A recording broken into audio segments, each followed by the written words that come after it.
Hello there, and thanks for joining me today. I'm Corel Painter Master Aaron Rutten, and in this video, I'm going to demonstrate how to use the Atmosphere Brush Pack for ParticleShop. This is a wonderful brush pack because it can create all kinds of clouds and upper atmosphere effects. So let's go ahead and take a look at how to use each of these brushes. I have my nice sky background loaded here in Photoshop, and I'm going to launch ParticleShop by going to Window, Extensions, and then ParticleShop. And that will open up the ParticleShop panel, and that gives me quick access to all these shortcuts here. I'm going to choose the first option, which is Duplicate Active Layer. That's my sky background. And then I'm going to click Launch ParticleShop. And then I'm going to scroll on down and I'm going to locate the Atmosphere Brush Pack. Let's start with the cloud brushes first. We'll choose Alto Cumu, which is short for Alto Cumulus. And I'm going to paint a few strokes here. Now, this is using particle technology, so all of these little shapes are going to kind of happen automatically because the particles will move around. So I want something kind of like this. I can also make my brush bigger or smaller to get larger or finer effects. So there's our Alto Cumulus cloud. We're going to skip over atmosphere for now. We'll take a look at that later. Let's move on to chaos clouds. I'm going to increase my opacity a little bit so these clouds are a bit brighter. And I can kind of move my brush around in different ways, and these particles will spread out in a kind of chaotic fashion. So if I go side to side, you can see they really spread out. If I go up and down, I get kind of a different result. And if I swirl around in a circle, then I get another result. So you can just kind of do a combination of both to get some really chaotic cloud effects. Next, we'll look at the Cirrocumulus. We'll put in some of that up here, make my brush a bit bigger, and increase the opacity a bit so they're a bit thicker. Now this particular brush is using the flow map, and you can change your flow map to any of these flow maps. So if I want a completely different cloud pattern, I can get that pretty easily. So let's just put in some of those up here towards the top. Next on the list is Cirrostratus. These are some clouds that are really high up in the sky, so we'll go ahead and put those in. Again, you can change your flow map to any of these flow maps. And you can change your grain to get some different effects and textures for your clouds. So I'm going to use kind of a bigger brush for this and paint kind of diagonal strokes that go back and forth and build up. Let's take a look at the next cloud brush, and that's Cirrus. And I'm just going to move my color palette over here out of the way so I can paint in this corner up here. Cirrus clouds are kind of long and streamy like this. So we'll just pull out some little long streaks. Could have some that kind of curve like so. I'm using white for each of these clouds, but if you were working on a different colored sky, you could of course use black or orange or any other color that you want. And you could build these up with a multitude of colors if you want them to be kind of multicolored like so.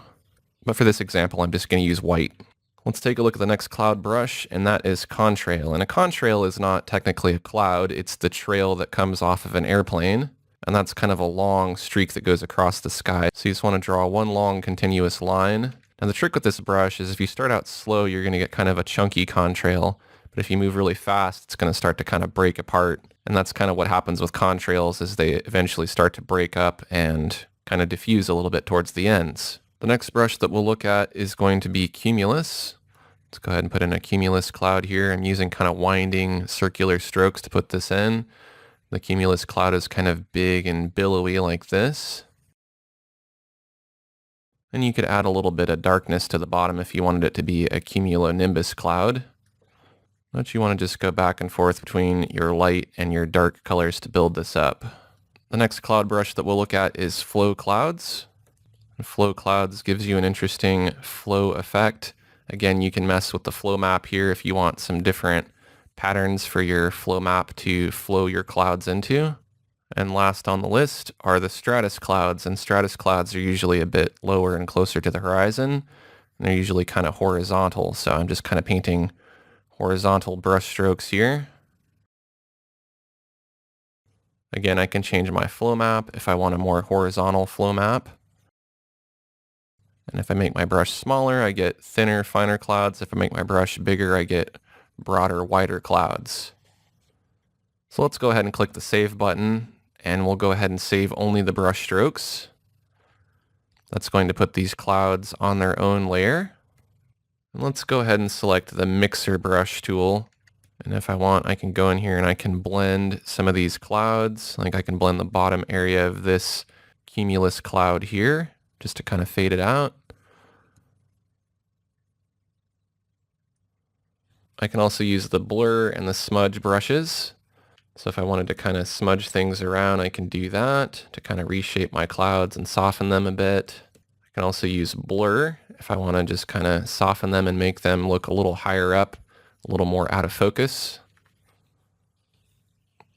And then if I wanted to layer these up, I could continue adding additional layers of clouds. This time I'm going to duplicate visible layers below and merge with the active layer. And I'm going to switch back to the cumulus clouds. And I'm just going to add a second layer here. And I'll go ahead and save only the brush strokes. And then I can go back in with the mixer brush and I can continue blending that in so it's a smoother transition there at the bottom. And now our cloud looks like it has some different layers to it. So those are the cloud brushes in the atmosphere pack. Now let's take a look at some of the upper atmosphere space effects that we can create. I'm going to go ahead and launch ParticleShop again. And let's go ahead and start with the atmosphere brush. Now this is going to create clouds as viewed from space. The trick with this brush is to start out with a pretty big brush. And if you can imagine, this is maybe the Earth or the Earth's atmosphere viewed from space. So that's what this rounded kind of shape is here. So maybe we're drawing the clouds that are above Earth. Using a smaller brush as I work into the background and making the clouds more sparse as I move into the back. You can also play with the flow map and layer up the flow map a little bit so that there's some variety in these clouds. Add a couple little areas here. Switch my flow map again. That way it's not the same pattern everywhere. And we can also fade those back a little bit using the smudge tool here. We can just smudge these a bit just to fade them into the background like so. So I'm just painting back and forth. That way they kind of fade out and they start to become more noticeable towards the foreground. That gives a sense of distance here. And I think that looks pretty good for the atmosphere clouds. So let's move on to the next brush, which is Ionized. And Ionized gives you a really cool aurora effect as viewed from space. So I'm going to pick kind of a bright green color like this. And I'll just paint in some kind of ionized northern lights effects here. You can also just kind of tap and hold to create these almost lightsaber looking effects here. And of course you could layer this up with different colors if you wanted to pick a slightly different color and mix some of that in.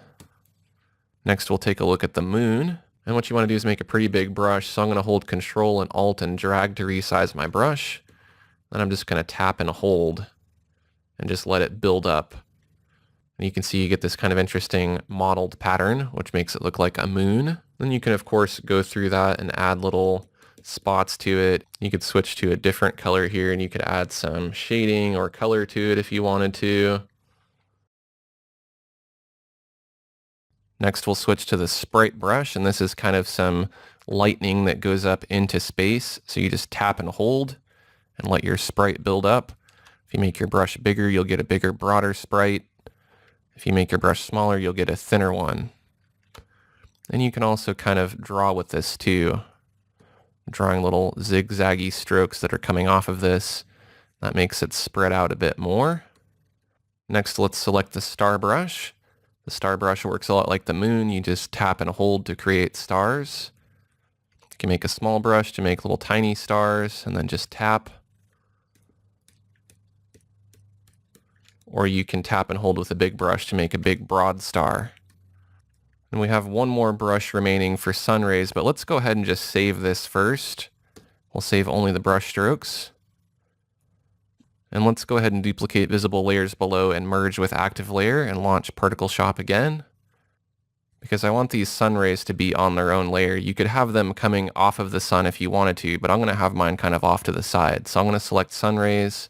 I'm going to move my color palette here. I'm going to make a really big brush, and I'm going to select white, and I'm going to tap and hold, and I'm going to let these rays build up. Then when you have it looking how you want, let's go ahead and save. We'll save only the brush strokes. And then I'm going to take the move tool, and I'm just going to move it kind of off to the side here. I'm going to set the blend mode to screen, and I'm going to reduce the opacity a bit so it's a little more subtle. And of course, you can change the blend mode for any of the layers. So for instance, if this isn't blending exactly how I want it to, I could try screen and see if that works better. Or I could try hard light, or vivid light, or linear light. But generally anything that's light or glowing is going to benefit from being switched to a screen or any of these light blend modes. So there you go, that's a quick demonstration of the Atmosphere brush pack for ParticleShop. If you found this information helpful, take a quick second to like this video. And if you'd like to see more ParticleShop tutorials, make sure to subscribe to this channel. Thanks for watching, and I'll see you next time.